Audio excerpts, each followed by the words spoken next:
So that baby is going to always prioritize survival over development. So what happens? Development comes second. So these babies, you see them coming along, oh, they're not walking on time. They're not crawling on time. They're not interacting socially. They're not babbling. They're not engaging. Like all these are sort of the milestones that we see these kids miss. Why?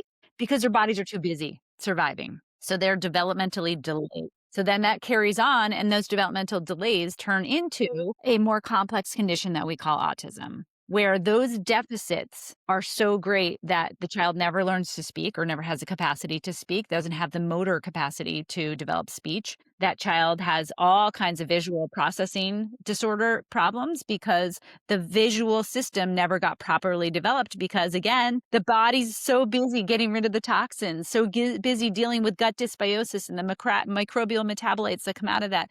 It is just like an overwhelm. The total load on that infant is so great that that child doesn't have the ability to develop along a normal human trajectory. This is what we call autism. It's the worst word in the world because it's describing a vastly heterogeneous group of children and adults, some of whom are very severe, who can't speak, who can't use the toilet on their own, can't feed themselves.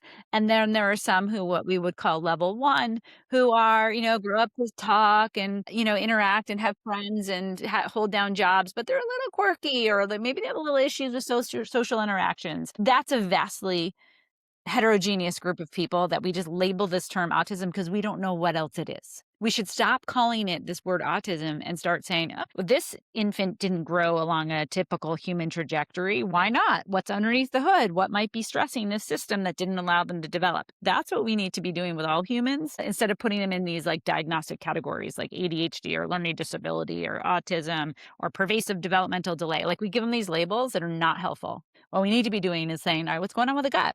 What's going on with the total body toxicity? What's going on with the child's nervous system?